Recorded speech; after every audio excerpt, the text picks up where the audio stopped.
Okay. Obviously, it's very loud. So, I never remember how to turn stuff up or down. I'll try.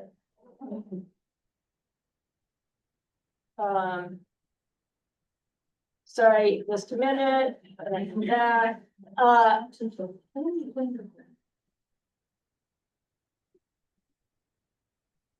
Oh, it is all the way up. I can turn that down. Okay. So you at home, we can hear you if you speak. You do not need to speak, but we cannot see you. And I think that's okay.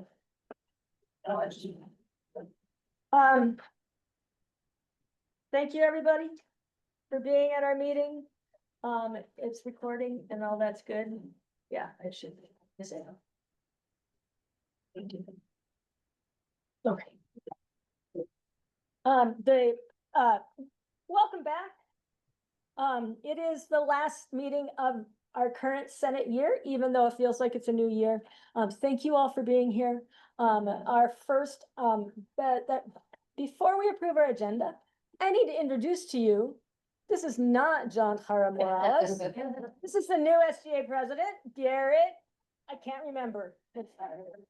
Hi, everybody. My name is Garrett Morgan Jr., and I am the 2025-2026 SGA president. So I'm looking forward to working with you all. And if you're returning for the next Senate, I'm looking forward to seeing you there too. Yeah. Thank you. Thank you so much. All right, first item on the agenda is to approve the agenda. Any changes? I don't need a motion. No. Any changes to the agenda? There's no changes to the agenda as far as I know. Then the approval of the minutes from the June 4th meeting. I hope you had a chance to review the minutes. I reviewed them. I saw nothing that needed to be changed. Are there any corrections to the minutes? Okay, hearing no corrections, then the minutes are approved. Jill, thank you again for handling that. So next on the agenda is we would like to ask for a motion to revoke the 2022 resolution for video conferencing. As context, it was included as an attachment, that resolution. As context, when we came out of the pandemic, we were still operating under an amended open meetings law because of the pandemic that allowed meetings that New York State requires to be open to the public. It allowed them to meet remotely. That law was then amended that required in-person meeting. There were some restrictions placed on meetings if we wanted to continue with a remote option, which we did. One of those restrictions was to pass a resolution allowing it. Several things which you know well by now, because this is how we've operated for several years, included that we had to have in-person quorum, that a senator who was participating remotely had to be visible and identifiable throughout the meeting, and that we had to record the meeting and post it on our website, which we've been doing on YouTube for 3 years now. So we would like to not do that anymore. So in order to do that, we would like to recommend revoking that resolution and then following up with a motion to allow people to join remotely as visitors, but not as participants. That would prevent us, we would not need to record meetings then so that we can't see who's on Zoom. I can tell you, Jill can see who's on Zoom when her computer's working again. We can see who's on, there's a few people who are on Zoom right now who could still, speak if they, because we have a committee chair there, but no Senate participation on Zoom. So, so that's what we want. We need a motion, a second, and then we can have some discussion on that proposal. The motion would be to revoke the 2022 resolution for video conferencing. That's, I move to revoke the 2022 policy on video conferencing. Virtual, in-person, virtual.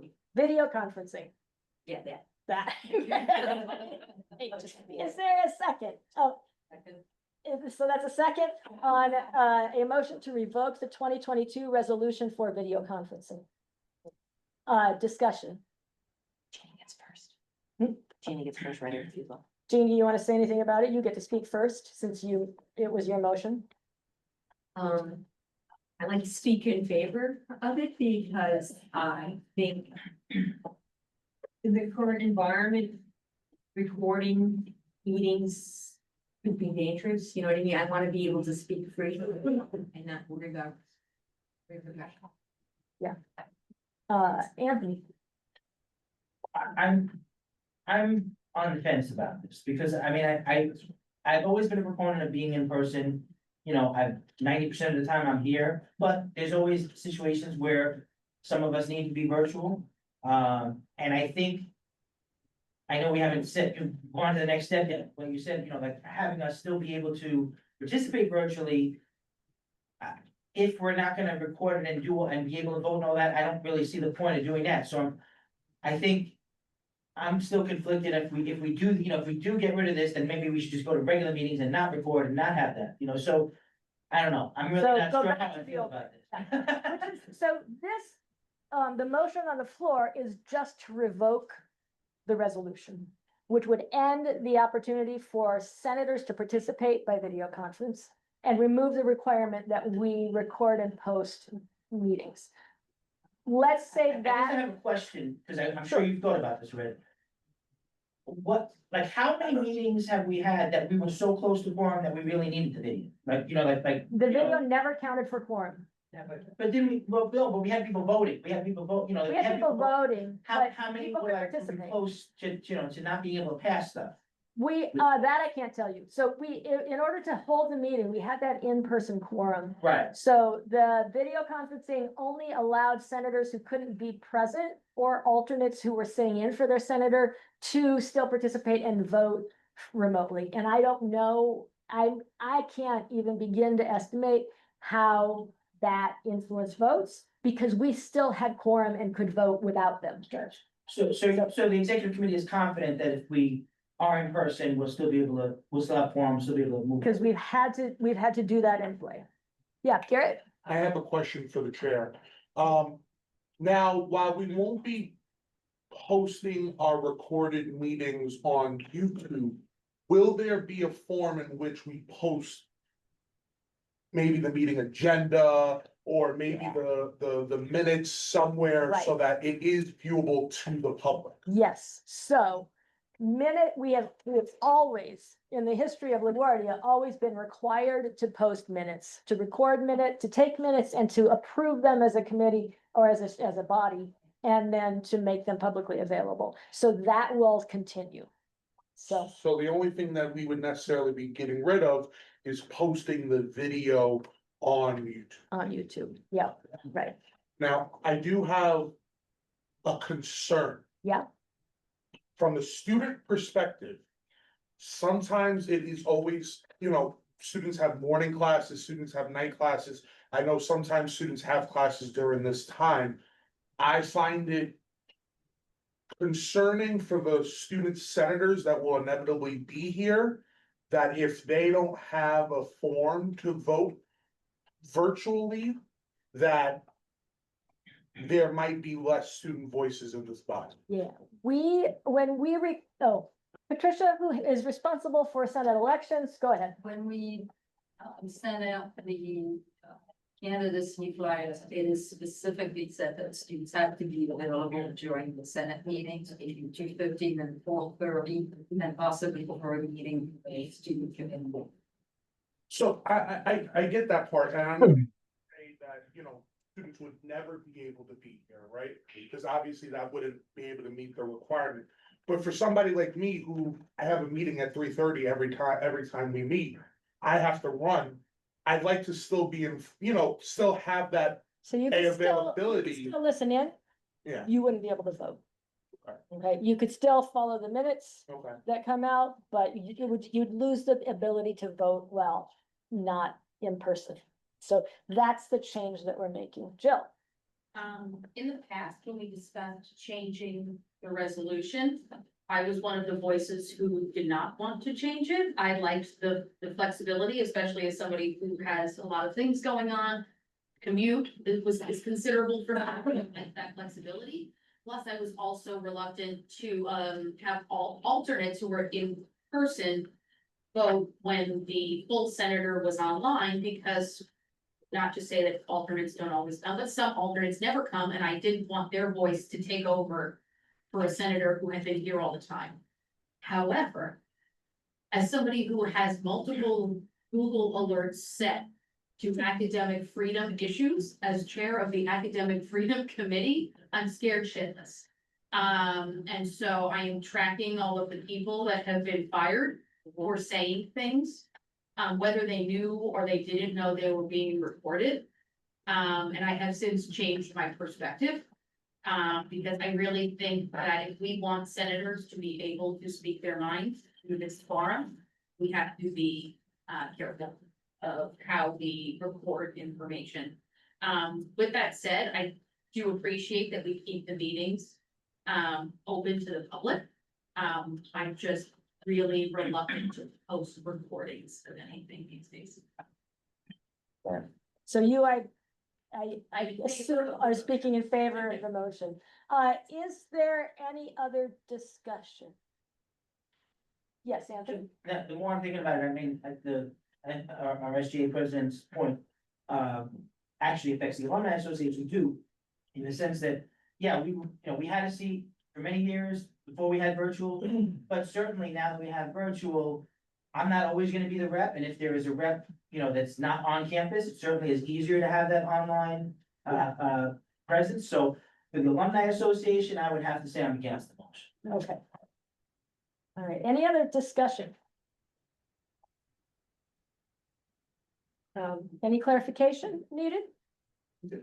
I think I would like to add an amendment to the motion.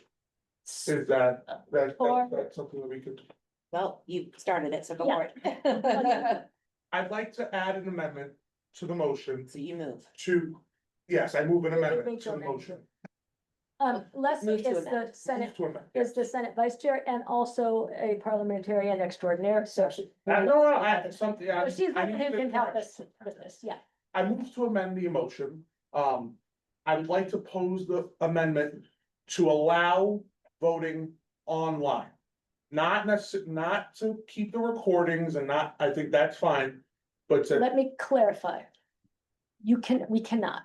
We are required by state law. one of the, if one Yes. happens, then If senators can participate in this meeting remotely, we are required by state law. That law expires in July of 2026. It originally expired, I looked it up, in July of 2024, and then it was extended. So at least until 2026, the state law requires, because we are a body subject to the open meetings law, that if we allow senators to participate, to vote remotely, we have to record the meeting and post the recording on our website.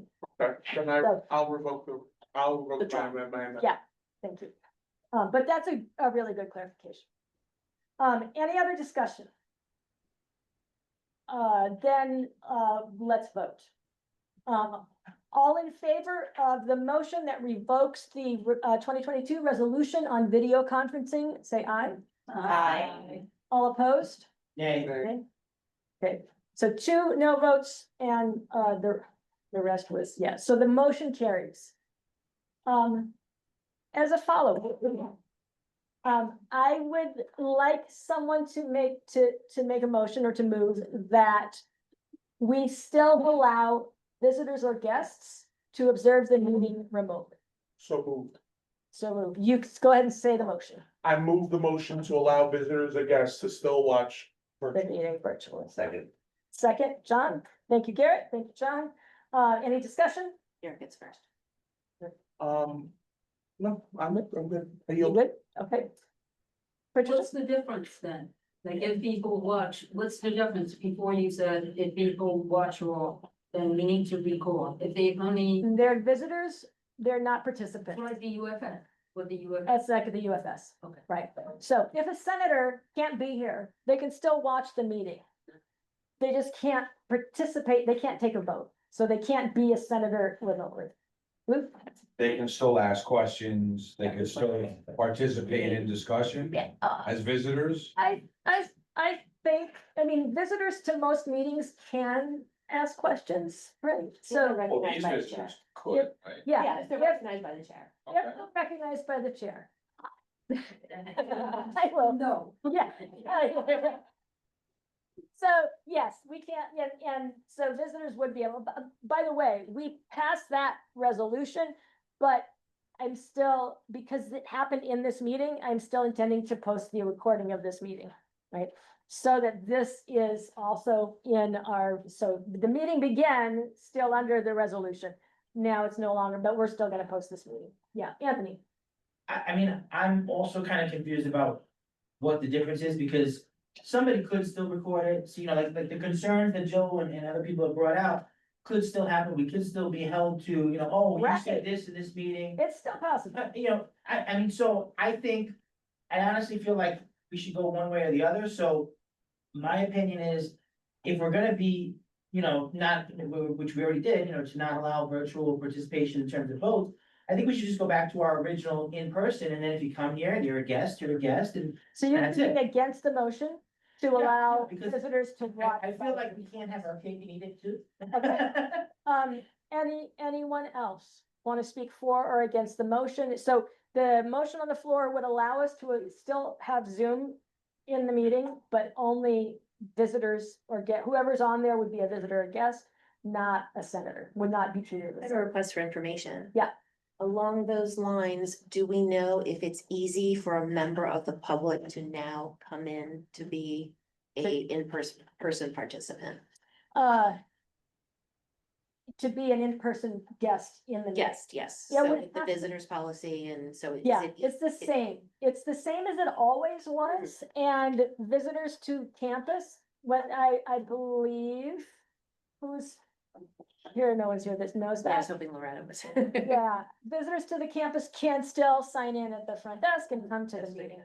So, and it's available, I mean, the meeting schedule's on our website. Right, so anyone can access the meeting schedule, anyone can come to the meeting. Yeah, yes. I'd like to speak against the motion because, I agree with what Anthony's saying as far as like. You don't want to record, then you have the option of joining online still. Which, if you have a device, you can still record the meeting and still, so it doesn't make sense to do that.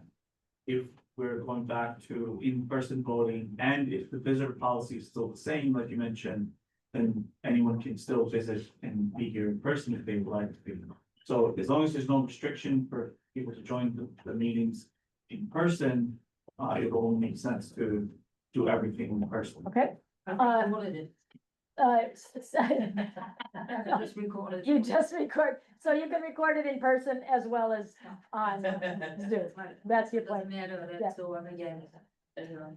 Jean, I don't think it's just wondering, if you could speak to how this is the same policy that the UFS uses, right? Yeah. Yeah, so how does that impact their functioning? UFS gets, they just, they do all their business in person, people can log into the UFS when there's a session, listen, but that's it. The chair doesn't recognize visitors who have questions or Yep. comments. Yeah, they can, but there's no recording, the sessions are not recorded. the sessions are recorded for this, by the secretary, for the secretary to assist in, minutes, Yeah, but not. but not for made public. Everything worried about people like you reporting? No, because that's true for, I mean, I don't That's know true if we for any can, meeting. whether we're worried or not, it can happen anywhere. You're in your classroom, students can record you without asking, and it's everywhere. So I don't know that it should drive whether or not we agree with the policy because of the idea of recording. Yeah, John, I wanted to speak for the motion. Just it seems to open up transparency and allow more people to be involved. To figure out what's going on. Youth faculty, they even want to see what students, they want to join the meetings. You know, having to be here. And as someone who tries to push for just more transparency, it's executive transparency staff. And I agree with Patricia about recording, I mean, it's like a house, if someone wants to get it, they're gonna get it. Just Yeah. How often is it? Right, thank you, John. Garrett, Yeah, or- sorry, I now have something to. Yeah. I think. Having an open forum of some sort, number one, on behalf of students, it allows us so much easier to get in. And especially if a senator, all of us someday might not be here, you know, like, one day we might not have the ability to physically be here. So having that virtual option allows us to still be here, even though we won't be able to vote, we will still be in touch with what goes on during the meeting. Yeah, That's just for us, but on a student level. Not having and I get they can be here, but not having a virtual. Option almost gives off like we have something to hide. And I don't like that feeling. Because we are the college senate and really, listen, we have our own opinions and I don't think that. You know, I don't know what can happen outside of it, but I don't think that there should be repercussions for what somebody, you know, for you sharing your opinion. But I don't think we have anything to hide if we're sharing our voice or our opinion on something. And so I would really push for, and I affirming the motion. affirming the motion that we should have a virtual option, and I get. Like everybody said, like I get the whole, we can't eat our cake and, you know, we can't have our cake and eat it, but. If somebody wants to come here and record, they can do that. Yeah. Somebody wants to go online and record, they can do that. We're just not recording and posting. But I think, you know, regardless, somebody can record us. It's not, Thank you, Garrett, Regina, and then back to Anthony. And Anthony, this will be your last, I think we've had two, so yeah, well, I like- 2 turns are enough. And I'm in favor of the motion, I'd like to propose possible restriction. We are going to offer the virtual option, that there be some controls. In regards to like. The individual's virtual participation, if they want to pose a question, they will pose a question in the chat. It can be monitored by the parliamentarian or the secretary. Yeah. And if that question is appropriate to be asked, then they will allow the person to unmute, or they will unmute, because so there will be restrictions here, because I can almost see. You know, worst case scenario, somebody coming in from the public wanting to say something and just Yes, kind of. You know, make up a maelstrom of whatever their so issue would be. hopefully if there's a strong chair, the Yeah, chair will be able to manage that. Are you looking to amend the motion? yeah. So I'd like to make a motion, I make like So, a motion. that we- Leslie, is that an amendment to the motion, So or is that's that a procedural thing? That is how we carry out the Okay. motion, Mhm. which you then, but if you want the motion to say, with any of your controls in the motion, Right, then that would be an amendment. okay, so I would like to amend the motion to have these controls. Be. So you have to be very specific, Oh. so that you would amend the motion, so the, So that the. what the current motion on the floor is. The current motion on the floor is, that we allow, we allow guests to observe the meeting virtually. Okay, So so, if you're moving to amend, you say, I'd like to amend the motion, and then you either insert words or.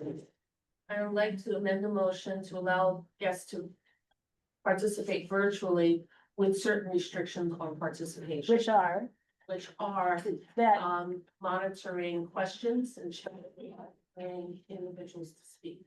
Yeah. If they want to speak virtually. and so the questions be raised in the chat. Yeah, the questions will be raised in the chat, and if it's appropriate and Then it's maybe being allowed to brought up. Okay, there's a live motion on the floor. So, and. We need to vote on the amendment. So and now then- we vote on amending the motion. So we'll need to repeat that, but now we're taking a vote to see if we want that to be the discussion on the floor. So voting aye would be yes. Now the new motion is what Regina's offered. If you vote nay, then we go back to the original motion on Garrett. If we vote nay, let me clarify, it does not necessarily mean therefore it'll be a free-for-all and that anyone can speak at any time. It still will be run, but this is to necessitate or require a specific limitation on virtual participation. So restate the motion. So the motion, the amended motion is, that we, allow virtual participation in Senate meetings by guests, who may raise questions or ask to speak in the chat, and which will then be, given permission. How's that? And then we need a second. And we need a second for that motion? Yeah. John, thank you. So now you can discuss the amendment. Any discussion of this amendment? So first, we're gonna vote on whether we restrict the original motion this way. And then we'll vote on the amended motion or the original motion. Does that, yeah, those, Right. So now you speak in favor of the amendment or against the amendment, saying, no, I don't want that restriction on there. Or yes, that those parts are good. So that's what we're talking about now. I was supposed Oh, to say yeah, on the you were- last thing, but now, I mean, it's slightly different now with the. Now it's slightly different, yeah. Right. So if you don't like it, and you want to amend again, we can do that. or if you want to speak against this amendment, you Right, can. and if the amendment fails, then we're back to the original statement. Okay, so, yeah, I mean, my comment is more for the, not less for the amendment, yeah. Okay. Luke, So I'm gonna speak in opposition to the amendment. I don't think that visitors, just because they're virtual, should be screened, should be monitored, should be censored. I think the same rules for participating in discussion and voting doesn't play into this focal point. The rules should not be any different for visitors in person who sit here and are recognized by the chair and don't have to have their questions screened or censored or restricted as they do for visitors virtually. and it is the case, even though I don't always manage it well, that you as a senator can only speak at a Senate meeting when the chair recognizes you. So that kind of control, I'm a little loose with it, but that kind of control is the case. Robert will get you. Robert will get me in my sleep. I will. So I'd like to speak against the amendment, because, some of the same things that were mentioned is the same restrictions would apply to someone in person. So you have the ability to recognize somebody virtually as a chairperson, then if the same rule applies in person, so it doesn't make sense to have those people be screened online and have a restriction like that. I get the sentiment of trying to make sure that there hasn't, I would say historically, we haven't seen that, or at least as long as I've been saying, we haven't seen those kind of things happen. Now, if it does, then we can of course revisit and have discussion how we want to conduct ourselves, but I wouldn't say that there's evidence of that happening, every year. Thank you, Abdul. John. I'd like to speak in support of the motion, but hashtag confused. So the confusion comes from, I seconded this motion and wanted to support it. Because in my mind, when we were talking about it, maybe I just didn't this back up. I thought we were just insisting that the in-person rules would be the same, the online rules. So is that different? Am I wrong there? So That you specifically have the rules for online, have to explain. So it sounds to me, to clarify, it sounds to me like the rules that are proposed are a little different for online than in person. And it is that the question be asked by the chat before the person be allowed to speak.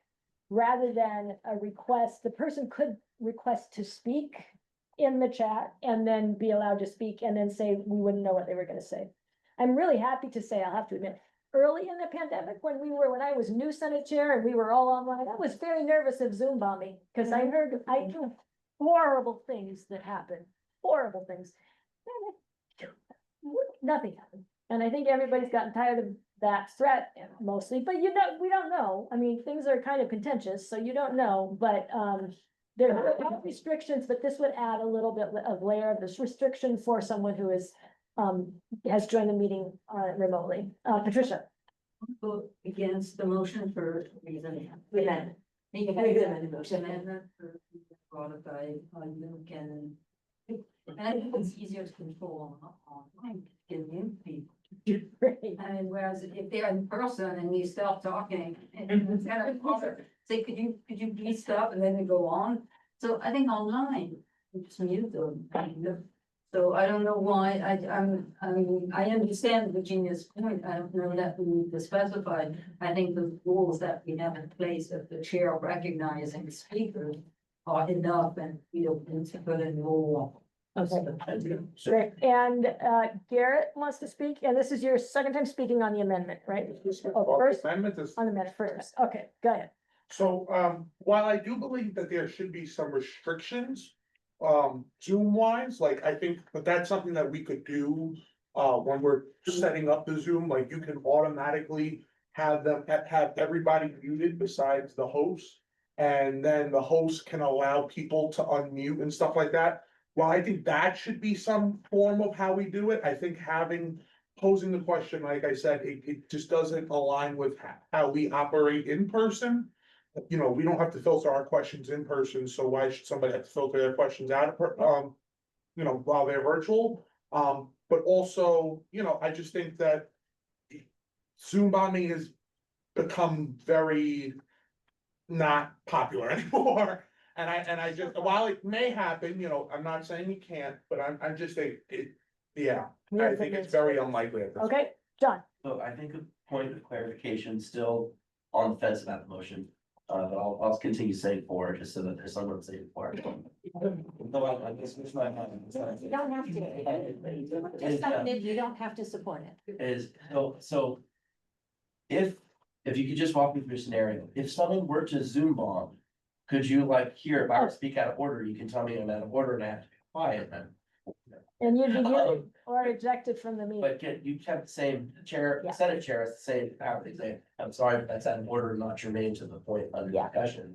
We're going to be, so. Robert's hard as. That, is that? I love the word germane. Okay. But I mean, that would be a fair, that seems to solve the problem, make the motion, you already have that power, it seems to be redundant. Okay. In the case I. And let me, as my own comment, to just commend Regina on her courage in putting together something that made sense only for everyone to say, no, I don't think it's. John. Which is a thing with a meeting like this. So bravo. Are we ready? End of discussion? We're voting on the amendment to the motion. So the motion, the amendment is that should we decide to allow visitors to join by Zoom, that they would be restricted to only raising questions in the chat that would need to be approved before they speak. All in favor of that motion?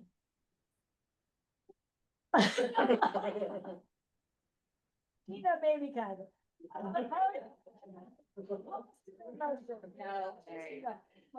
Wait, I couldn't, all opposed to the motion? No, Okay, the motion fails. the amendment fails. The amendment fails. So now we're back to the motion. So now we're back to the original motion. Yes, So, is this your second time on the motion? yes, we will. Okay.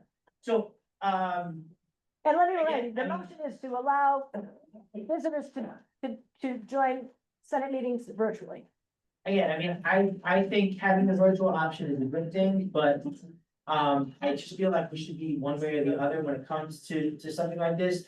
I mean. I think.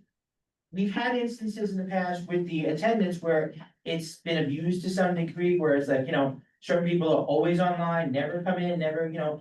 I think now that we have this voting in person. People should come in. I think, you know, if you wanna do a presentation to the Senate, you need to come in. If we allow this the way it is, you know, what we're talking about, they're gonna do presentations online. They're gonna, you know, nobody's gonna actually come visit us. They're gonna say, well, I'd rather just do it online. You know, if you wanna do a report, if you wanna do something like that, you have to be here. You have to actually attend. To our SG reps point, I mean, you know. I remember back in the day when, and you know, I don't wanna sound like old, but. When you have a meeting like this and you pack this room with 25 students because there's a concern. Or 30 students or whatever, because there's an issue, that means something. If you have 50 faces on Zoom, that really doesn't mean nothing. Okay, So having that virtual option is great for students to participate, but if students really have an issue, they need to come here anyway. So I think, you know, again, I like the virtual thing, but that was already shot down. So now if we're gonna be in person, let's just have it in person, have it fair for all of us. as was said, about the amendment, all the rules should apply for everyone. So if you wanna come speak to the Senate, come speak to the Senate. You have the agenda in advance, you have the calendar, come in and, come and you can submit your questions maybe in advance or something like that. But why would you participate? Why would we have this virtual thing where, yeah, we don't have to post it, but then you can still participate and, so I think we should just go all fully in person. That was against the motion. And any other discussion? Let me repeat the motion. The motion is to allow visitors to join the Senate meeting virtually. Or remotely also, would be a better way to say it. No more discussion, and then we're ready for a vote. All in favor of the motion to allow visitors to join the Senate meeting virtually or remotely? Aye. All opposed? No, So three, division, division? yes. Ask the chair if we consider a hand. I was just thinking, why did we not do the roll call vote? It's because we don't have curriculum today. Yeah, and That's- because my computer died and now I'm taking attendance on my phone.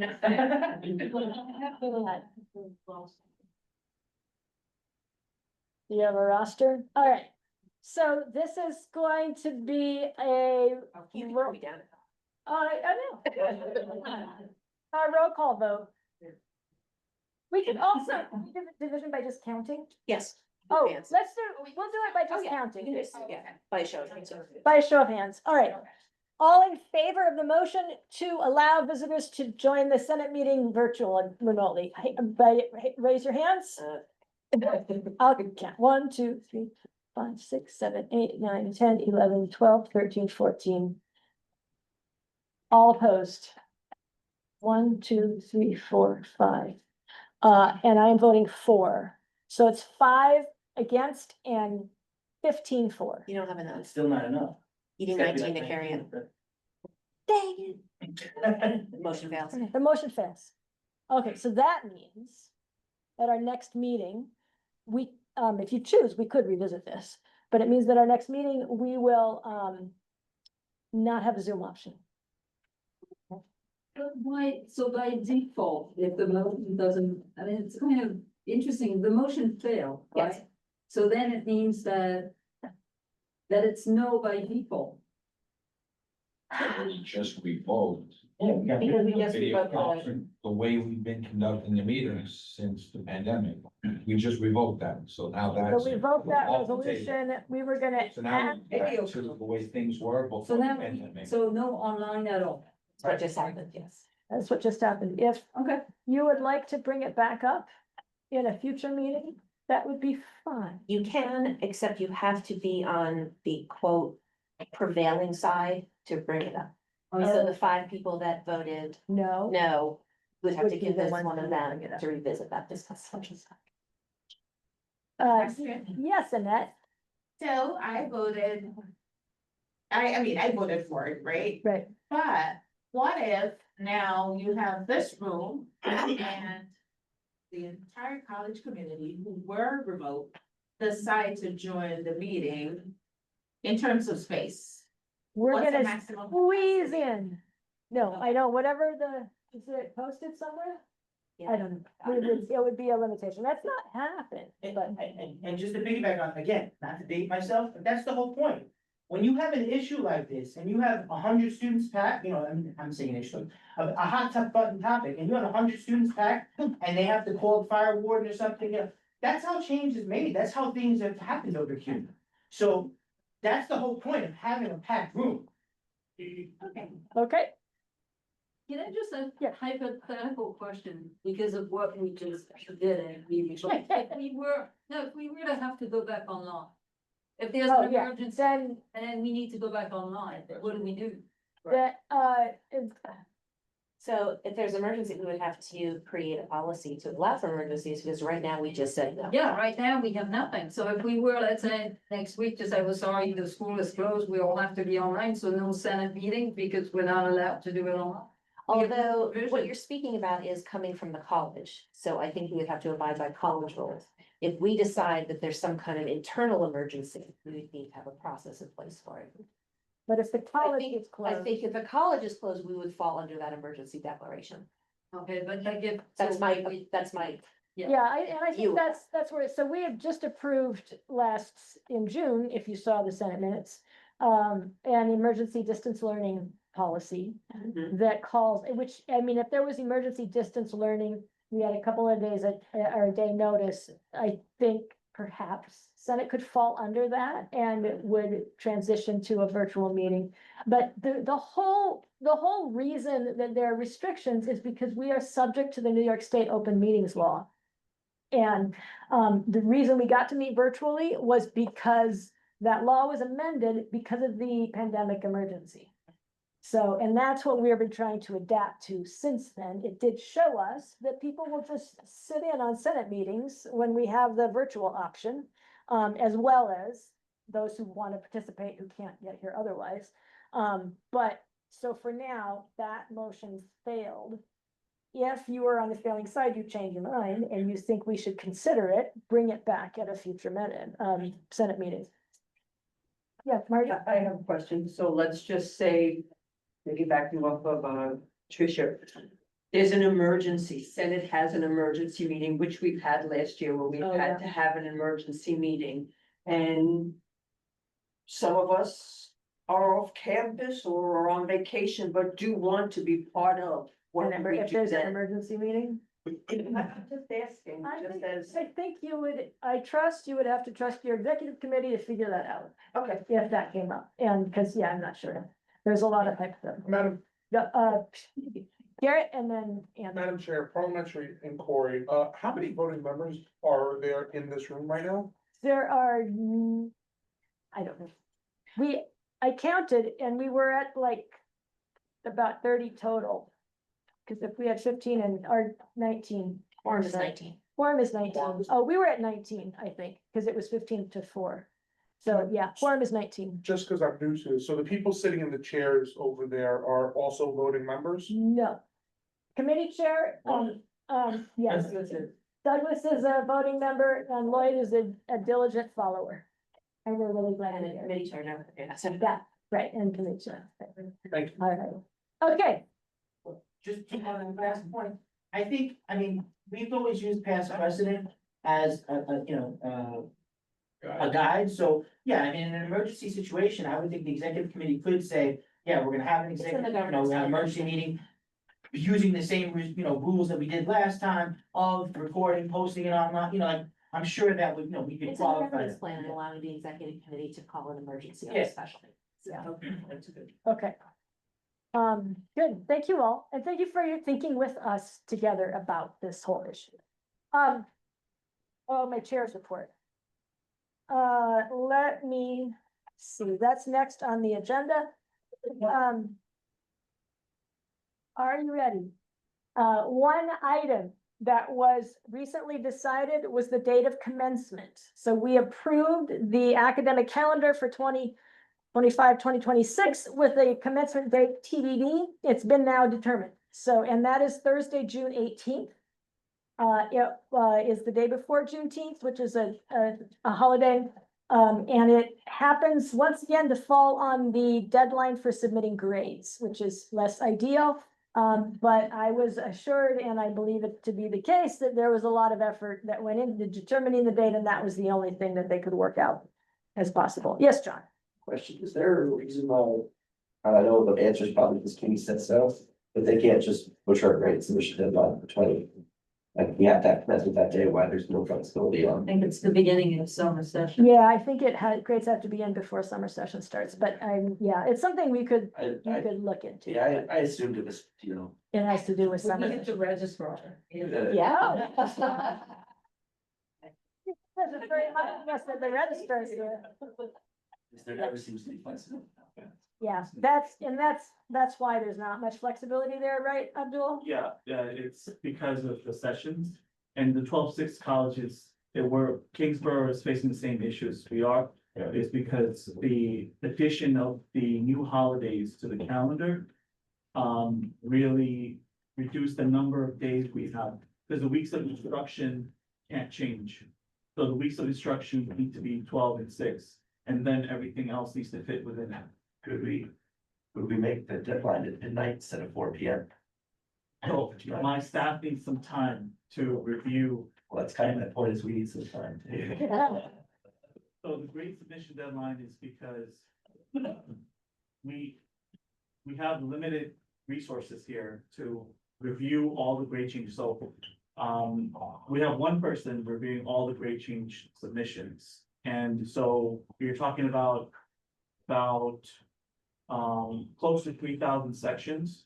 And we usually get most of them on time. And if we get them on time, we can process them right away. It's a run processing queue first that we do. Not to get too much into the nitty gritty, but it's a time sensitive thing, so. Yeah. We have, when you submit it by 4 p.m., we're there till like 8 or 9, trying to make sure that. I know, it's just, yeah, no, I hear it's just a graduation, I won't complain. Okay, thank you, Abdul. Thanks for the question. There are two items I want to follow up. I'm but sorry, the- just- Go ahead, Luke. Quick question on the Yeah. first item. Is this something that we think faculty should be alerted to?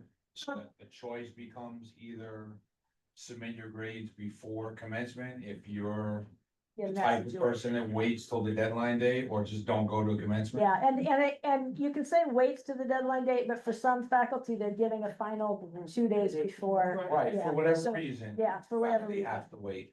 And it's gonna leave some faculty with the choice between submitting grades by the deadline Yeah. or going to commencement, and that's unfortunate. Alerts go out to faculty, well in advance Of, of the deadline. of the grade submission deadline, Grade yes. submission deadline. Alerts about the date of commencement, no.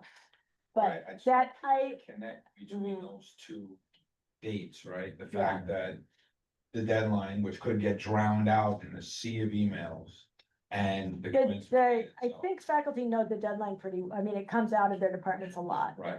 But, yeah, Patricia? Can you just like print the calendar on now that instead of having to, usually the date of graduation is in the calendar. It's already online Yeah. on the app. It's on the calendar, So that's- we that's need, where yeah, people go. that's where people need to go. Yeah. So I'm just informing you because we approved the calendar with the TBD date there, and it has now been firmed up as June 8th. June 18th, yes, it's a Thursday. At our last Senate meeting, we had, Yvonne Gall was the guest, the Director of Public Safety, who gave us a lot of great information, which is in the minutes. A question came up towards the end of the time about what if a parent calls, looking for their student, wanting to check on the welfare of their student, and in light of FERPA laws, the privacy laws that prevent even parents from non-minor students being informed about anything without the student's written permission. I have, Yvonne and Shahir sent me an email clarifying the practice. And I want to share it with you. Most significantly, if it's a weekday and classes are in session, if it's before 6 p.m. and a parent calls saying, can you check and make sure my student is there? I want to make sure they're okay. That would be rerouted to student affairs, and student affairs would handle it. In no way would public safety or it was give information to parents without the student's expressive permission. If the college is closed or there are no classes, the caller would be told that the college is unable to release students' information and the college is closed. If it's a weekend or an evening when classes are in session, but the student affairs offices would be closed, then public safety informs the parent we are unable to release that information. They will generate an incident report. Public safety will generate an incident report. If the student's on campus, the student would be informed that their family is concerned for their well-being and talk to your family. Public safety does not return the call the parent back. Public safety may recommend to the parent take other action to locate their child, like file a police report. Yeah. And they said that in 2023 and 2024, each year there were 3 calls like that. So it's not a very common thing, but it does happen. And this is their policy. So they do not release even to parents calling information about the students. In other things, yes. Can you clarify what you said about if there's no school? and they- If there's no school, then, public safety informs the caller they're unable to release students' information. And Okay, they so may, they don't say there's no classes today. well, or That they is could- information. they would say, no, but it's not private, it's not the students' information. They would, or No, they could say sometimes they the, don't know that there's no class, that's actually information saying there's no classes today. the college is closed. Sometimes, yeah, but it's sometimes it's not for a holiday. And so Well- if you're saying there's no classes because of whatever, whatever reason, like that's public. technically. That's, Yeah, if the college is closed, or, yeah, if it's a holiday, it's public information. No, that's, They can- That's a fine line. Anthony, they can find it out other ways. Yeah. Right, so it doesn't make a difference in that case if public safety informs them of that.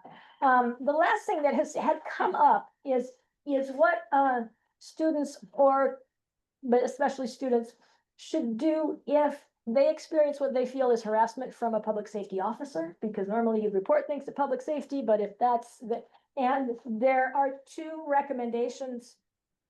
One is to file a complaint with the Compliance and Diversity Office, which is in room E508. You could go in person there, or we now have the online CUNY University-wide Discrimination and Retaliation portal. So it is on the college homepage, a portal to report concerns, because CUNY, as you know, overall is taking very seriously any concerns about harassment. And that applies to our campus as well. So that was additional information that I was given. The other thing I wanted to follow up on is last Senate meeting, we had a report on the staff engagement survey, a long-awaited report on the staff engagement survey. I wanted to follow up with you all on what's happened since then. I had intended to share with you that report as I do any presentation at Senate gets posted on the Senate, under presentations on the Senate website or shared with colleagues. That presentation, the administration has deemed the presentation not quite ready to be shared yet. It's going to be shared with cabinet. It has been shared with the vice presidents of the college, and the president's office is seeking more context and clarification. The chief of staff, the president's chief of staff, Nayeli, will be working with Evelyn, who oversaw the survey, to clarify some issues. That's going to be added to the report. Then it will be shared with cabinet. And then when I'm given the okay, I will share it with Senate. I'm going to stay on that. I emphasized that the staff survey was a big project of the Senate over years, and that we would like to see it used. So that's the follow-up there. I mentioned in June also that I was going to be participating in some meetings with some other CUNY faculty, working on coming up with ways to defend higher education, and look to defend CUNY in the environment. That group has taken on a name. It is called the CUNY Alliance to Defend Higher Education. There's another LaGuardia member, are members of the group. I will send you all an email with some information about it. There's a website. We're in communication with some of the other universities that have, like we did, approved a mutual academic defense contract, which went through our Senate, basically saying we still want to encourage the CUNY administration, but to work with other like SUNY schools, and for institutions of higher education to stand together. Also, we want to work on doing what we can to build the public profile of CUNY, to remind the public of what we offer. And so we have a list of goals. There's also an option for you to sign up as well, to just say you're interested, you'd like to join in the effort. You could choose to add your name to a public list that will be on the website. You could choose to just say, I'd like to get emails and stay up on this. Later on today, I will send that email. I haven't decided if I'm going to send it to the whole faculty yet, and it's encouraging faculty and staff to join. I am reluctant to bombard everybody with emails all the time, but I still am working on that. And that is the last item in my chair's report today. Yes, Garrett. the alliance that you were talking about, is that just faculty, or is that? Faculty and staff, I don't think they are, working, it's several people involved, us are also involved. And I do believe they want to work with, the university student senate. But we discussed whether to invite students to join, and I think we decided that faculty staff for now is the best approach to take. But we definitely want to include students in the work. Okay. Welcome. Okay, and thank you for being here, Garrett. Oh, you have to go shortly, but maybe not yet. The last, well, what's on the agenda next? Is year-end committee reports for those who have them. And so I'm going to run through committees. The Committee on Committees Chair, Elizabeth, is not able to be here today. She's out for a family issue. And we've heard from, well, you know, all the work the Curriculum Committee has done. Priyanka is no longer there. Academic Standing Committee, I have a short 5-year report to give because Kat thought she couldn't be here. But she's here, so I will let her sum it up unless you'd like me to, but no, before, well, you go ahead, and then I'm gonna say something else. Hey everyone, so I've got kind of 3 points, our outreach, the policies that we presented and the informational items. In terms of, we had an asynchronous policy workshop available on our website. We had departmental speaking points, including highlighting the asynchronous workshop, its location on our website, shared with representative chairs in the department. We had a new faculty who looking at the where sharing what our committees were. We had a meet and greet in hybrid format. It was also implemented with one department upon request. And we had college wide year-end email reminding all the college members of the new policies, which I'll mention in a moment, that are in effect now fall 2025. And the policies that we presented and approved for the approved by the Senate. For the academic integrity policy, the first year seminar enrollment policy, and the emergency distance learning policy. We also approved the academic calendar. For the year 25-26, and we had some informational. Clarification of the key course policy and. So that is an excellent rundown of all the things that the Academic Standing Committee did, but what it does not convey is the amount of work that went into that, especially Kat, chasing things down. And so I just want to publicly commend her for the clarification of the repeat course policy to add the word only. Took her hours and days and figuring out what was going on and what to do. So there was a lot of work and she did an outstanding job at really managing all of that, pursuing issues that were of concern, staying in touch with me about procedure and all of this. So, thank you, Kat. That's great. Yeah. Okay. Then we are missing, Anthony's here as a co-chair of campus affairs, but we're missing, you're not sure if there's a report. Well, I don't have a year-end thing, but I do have an update. Okay, great. So, we have been working on the meditation plan. Meditation. And so, so they did identify a space in the B building. We're finalizing purchasing the material to create that space, so.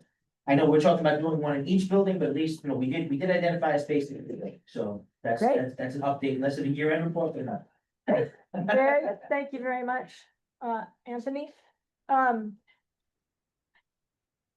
We are missing the chair of the committee of faculty. I have a year-end report from the Committee on Professional Development that Derek sent me actually in June on. It's long about all their work. I am not prepared to summarize it for you. It will end up saved in the Senate SharePoint. And I'm not sure we're making it publicly available on the website, but I could, if you would like to see the year-end report for the Committee on Professional Development, let me know and I'll happily send it to you. But we'll make sure that it's preserved. Budget and Finance Committee. Patricia, do you have a year-end report or any kind of report you'd like to give us? I will send the end report. Sounds good. So the committee met in the summer because we always meet in the summer for the update on the budget. So I'll report on the budget next December. Okay. I need to confess that the executive committee, we agreed that I would send out a reminder to committee chairs about year-end reports, and I forgot. So the reminder was forgotten, so you are all invited, you're all excused if you did not remember. Because an announcement, Yeah. for those of you who want to type up and send in year-end reports like you are supposed to, send them to me also, so the minutes can accurately reflect all of the great things that you've done. Yeah, This Kat just said was a lot, and I dumped out. I've got it. Well, Pat I said, do have a recording to rely on for this meeting, but. But never again. yeah. I am going to propose, well, you don't, this is procedural. You don't even need to know that I'm going to suggest that Jill go ahead and just record the meeting to help her with minutes, but not for her own private use. And do you know the thought of having a Senate meeting without having to get the Zoom and the out working? I could sit down. You know, most like Senate run for chair again, because yeah, like so much easier. I'm supposed to be sitting where Patricia or Regina are, right? That's where you lead the meeting from, but I'm trying to run this, so. Yeah, I was kind of in favor of the motion, but hooray. Yeah, but, okay,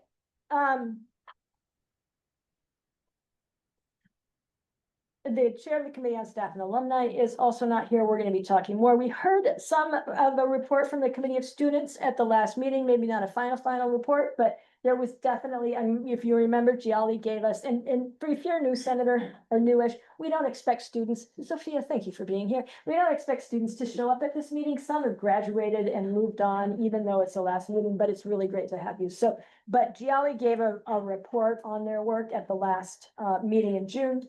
Committee on Elections, you don't have a year-end report, but you have things going on, so. I have a lot going on. So all the emails went out, divisions, departments, ICC, if your department election is happening, then you will CC'd on the department. So departments that are conducting elections are English, faculty council, but they renew their own seat, natural sciences are the ones, it's not many departments. It's not for their seat, but divisions is communication and external affairs, academic. And PACE, adult and continuing ed. So I heard back from Sunil, I heard back from Billy for academic affairs, I haven't heard back from Manny, but Elizabeth is on knows. So what I'm hoping is having CC at least the senator of that constituency that will get things moving a little faster if people need to remind their folks to do it. Non-instructional staff, the email went out to solicit their candidacy. Margaret told me she received it. Adjunct went out too. So let's hope we get some candidacies. And at large, I think everybody should have seen my email about at large. Down. Yep. Yes. I did. Because the problem is, and I've spoken to Gina about it, is that we can't send. It's like for the at-large, I need to copy and paste the emails, and so I can't put 1,000 emails in there. So it's like in batches. So I want to make sure that, you know, whatever I send went through. Yes. The adjuncts, I did it too. I hope it will went through. So I'll keep you posted, but if you're in a department that has an election, please, business as an election, like responded to me, so. Else, also health sciences as an election, Phil Gimmer said they would do it during their department meeting. So departments are always on it. I'm surprised I haven't seen the email from Billy. For academic affairs. Yeah, so I'll wait a little bit more now, and then I'll email Leah. I have a suggestion for the adjuncts. I mean, I know, I don't know about all the departments, but I know that we have a part-time email list at the minutes one. So if you send something to all the secretaries, maybe we can, you know, like, I would certainly filter it to our adjuncts. If you want to send to me, I can send it to our adjuncts. We also have some new adjuncts that just got in, so they're not gonna have emails yet. We have like, No, I'm using the HR. Well, but literally, some of their paperwork is literally going through right now, even though they're, you know, so. Too bad. Just so you, but I, you know, again, if you send it to the secretary, you know, again, I can't speak to the other departments, but like, we have an email list, so we can send it out to our part-timers. Sure. So if you wanna do that, you know. Yeah, except that I don't know the secretaries in every department. Which is the complication. That's Yeah. the problem. I don't know who the secretaries are for all of the departments. The And Senate teaching department adjuncts should don't have have All the general, necessarily. we contact the, you know, each one's gonna have a general. Let me acknowledge. I'm not trying to give you more work, I'm just saying. Yes, you are. Yeah, but, so HR is one place, rather than going through every department, but, you noticed, if you're looking at your agenda, it says the chair of the elections committee is vacant, because Yes. Patricia had been chair before and didn't want to be chair again. However, she's the only member of the committee, and so is doing all the work. So she is the chair of the committee, but not in name, and it's a lot of work and things. I just got the email list of employees yesterday, on things of nature. That's usually what it's the HR list of employees. That's it. So people are appointed after, then they'll vote next time. And I can't I think change that's- this all at the last minute. I think that's good. That's Yeah. good enough. You're a committee of one without a chair. Formally. I wanted to say that Patricia and I showed up at new student orientation and stood outside on the very warm, beautiful, newly painted Greenway Street and handed out flyers. I have some left over. If you want a flyer for, so we recruited students to run for Senate, had a great time. I had a great time. I can't speak for you. Yeah, it was really pleasant to tell incoming students about Senate. If you have a place to hang up a flyer, I have about 8 left, and you could put up a flyer somewhere where students might see it for, running for Senate. So for the student elections, it's the same thing. It's Gina is supposed to put it on social media. Yeah. It's been advertised wherever they advertise, they send an email, they do whatever they do student-wide, because I can't send emails to students. I don't know if you got it on my You've do it. got a message. And, for the elections, it's the same thing. Hobson is going your way. So there's no, you can't do it the same way. So Imad said he's gonna do it from Qualtrics. That's the only way to do it. So a system that we had to send the link, individual links to all the students. So Is gone. Sophia, have you heard about I mean, I would the bring back student the student Senate elections. seeking candidates anywhere? This farm is over there, I'm aware. There's no mention, I haven't gotten like a canvas email. Okay. And that's what I think. We'll try to pursue it. I'll also I'll send an email to faculty and ask for them to recruit from their classes. And I can include the electronic version, Better, in my opinion, because because the faculty will, yeah, students don't look at their email. Yeah, sounds good. Okay. Patricia, thank you for that work. It's like there's so much I can do, not as a person, it's not about the work of being one person, it's about what's, and also what's possible to do. And I don't have the list of the students, I can't do that, I can't reach out to students. Nobody, no faculty member, nobody has a list of students. The Outlook doesn't have it in everyone category the way we used to before, where you could send an email to everyone. We don't have that anymore. If you select the different categories, you're bound to duplicate. And then I get email saying, well, I got it twice. Thank you. I know. I mean, you should see my mailbox. Once I sent all the emails to the at-large when people were away, I'm away from my desk, I'm away, I get like 50 emails about people who are not there. Program directors can send through Navigate. Like I can send all 700 of my students an email. Yeah, the problem is we have 10,000. No, we're down to 1,400, so not good. But I harass them regularly, whether they read it or not, different story, that's- but that's program the- directors can send. Yeah, I mean, emails and that. they can do it at the college level, where Yeah. they have students, and the problem is that students don't necessarily read emails, so I don't know how we can, so all the lists that we have, that people give us our email, then we're gonna email them all that, the 2 lists Right. that we have from the 2 days, From the students signed up. so I'm gonna email them Do we also have the right numbers, dude, cause we added a department, right? Did we also take out a department? Like, Yeah. Yeah, we have 10. Okay, so, okay, cause, yeah, 'cause I know we added, We add and then, okay. yes, Yeah. no, you're right, yeah, Okay. so. Thank So you. with the new system, maybe next year. Sorry, And once we that's, have the new governance plan, it will be 3 years. 3 years, a little We'll make easier. it easier. Yeah. So I'm hopeful. Sounds good. Okay. So everybody that you know and their friends, just like, kind of spread the word about, because the problem is the at large, I mean, students and at large are the worst records of voting. Yeah. So even at large, I mean, all of us, EOs, faculty, at large last year was 100 people voting. At large. Academic affairs says how many people, 1,000 people, 200 votes. Well, then, And academic elections going on. All of my people. Right. The at large are gonna be the same time, it's at the beginning of October. Oh, you don't have dates yet? Yeah, I do, I sent it in the email, I don't have it in my. Oh, but. There's a deadline. I'll remind people in the department if you let me know the dates. But I need, the first thing before the election, I need the candidates. Deadline.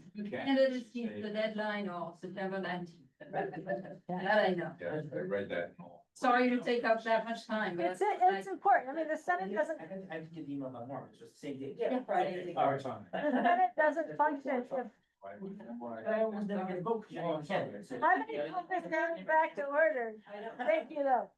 And thank you, Patricia. Yeah, the Senate doesn't function if we don't have senators, and so the recruitment does matter. So one thing is the candidacies, then it's the vote, even if people don't wanna volunteer, then once you have the date, make sure your people vote. Yeah. Because academic affairs, to have a representative of academic affairs voted by 100 votes, but we have 1,000 people in academic affairs, that's a big. Yeah. So related somewhat, I should have included in my chair's report. I mentioned this before, I wanted to update you. Human Resources has created a new onboarding process with a day-long orientation once a month for all new hires, new faculty and staff hires. Part of that onboarding, or part of that day's orientation, I've asked, and actually President Adams suggested that Senate take a part in it. So they're just rolling this out for the first few. They asked for something in writing about Senate because they're still checking out how all the timing is going to work with their day of orientation. As they know more, they will request as someone in person to join. And if I'm available, I will, or who, I mean, there can be others who would come and just tell new faculty and staff about the Senate at LaGuardia. So that's a way to spread the word early on when people have just arrived at the college, let them know that we have a special kind of thing, right? That it's not just a faculty Senate like it is at most places, but it also includes students and staff as well. So I wrote up a quick summary using partly what Patricia put together on the student candidacy flyer and some other information to give a quick overview of the Senate to use in that context. So, and then I'll pursue that more over time too. Okay. Noah's here for the transfer committee, the food and security, justice and community need committee. Are there any, or the ad hoc committees? There's a couple people here. Is there any other updates? Any other committee reports? Yes, Patricia. The ombuds. The ombuds. The ombuds committee, so, we were first told at the end of June that, thank you, no, thank you. Let me remind you all, we had two presentations on and votes on the ombuds committee, a recommendation to create a position or ask the administration to create a position that would be an ombuds person focused on faculty and staff. So After a little back and forth with HR, telling us that HR could have that role, and we insisted that no, HR couldn't do that. We finally, at the last minute in June, got an email saying that, oh, we could meet with the president, and that would happen in September. But we're not that yet.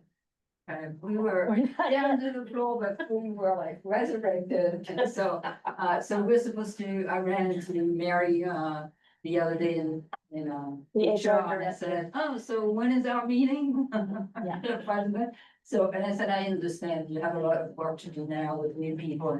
So hopefully by the end of this the September of the committee should meet with the president. What's very interesting is that, the Graduate Center brought back two professors emeriti to serve as ombuds for faculty, staff, and students. And one of them is the former chair of the UFS, it's Manfred Phillip. So it's like they just appointed them, so I'm like, Perfect. somebody else is thinking that it's a useful position, he's faculty, Yeah. staff and students at the Graduate Center, and it's two professors who have, like, were well-known people with experience and all that, so it's hopeful that that's the first thing I will say when I get. Okay. It's any other, new business? Yes. Listen, even though I love Robert, I'm not sure if this is something to codify. So I will throw it out as a question, even though that is not correct. I would like the Senate to determine whether or not we will make candidacy statements for the folks running for executive committee. The students often do, we go back and forth with the other positions. I would like it to be consistent and I would just like it to be codified. So if it's okay, I'd like to move that we request candidacy statements from all participants running for executive committee. So the executive committee of the Senate is the chair, the vice chair, the secretary, and two non-student at-large members to go with the two student at-large members. The student at-large members do make candidacy statements, but the rest don't. So that is the motion. Anthony? Second. Oh, a second? Okay. Discussion. Patricia? Yeah, and I just checked with Anthony, we used to do that, so Oh. it disappeared along the way, but it was a requirement when we were both, years back, some people were on Senate years back. The executive committee always made statements. Okay.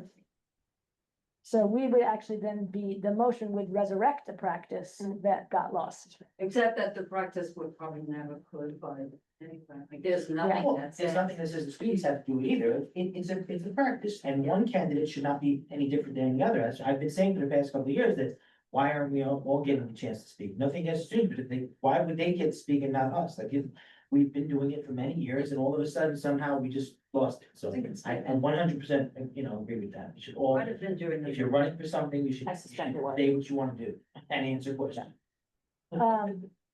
Any other discussion? All in favor? I, Okay. All opposed? That motion carries. That's great. A little piece of new business. Any other new business? Oh, wait, but if anybody wants to be secretary, talk to me. Help you write your candidacy statement. So, are you moving that someone becomes secretary? Very much. someone else becomes secretary. I'm willing to do it for another year. However, I would also like to see the end of this light at the end. This is And I not, think with AI though, this is like the task of minute taking is for somebody who knows how to use AI could be much less tedious than what I have been doing. So if anybody wants to chat. sounds good. This is not the right group to be telling this to. Because, Just feel like anybody interested in joining, so there's a leadership opportunity waiting around.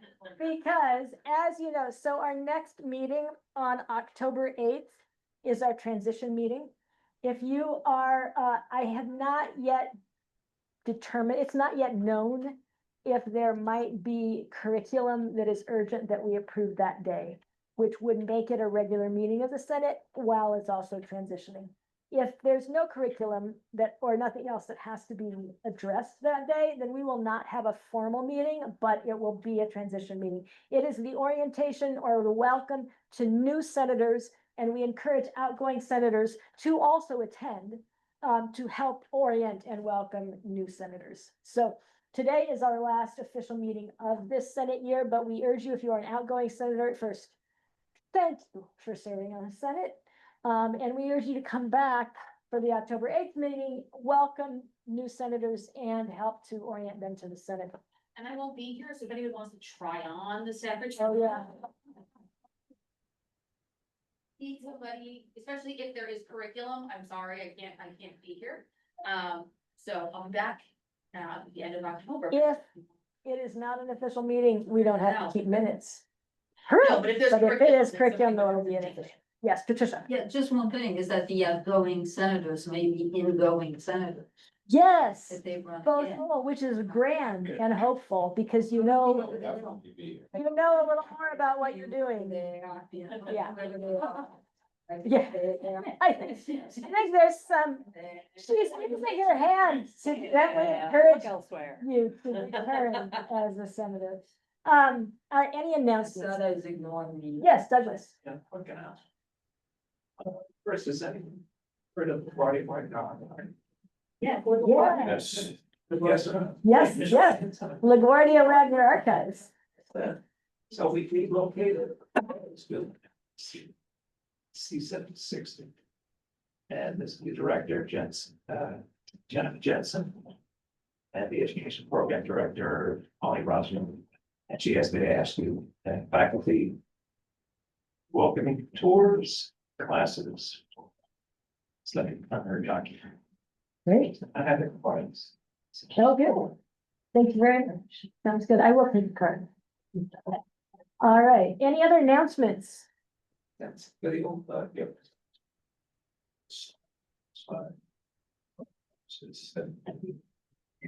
Luke, I'm gonna let you carry that on after, Sorry. after we adjourn the meeting. The meeting is adjourned.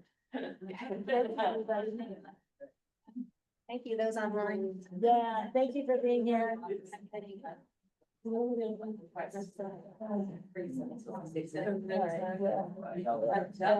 Stay.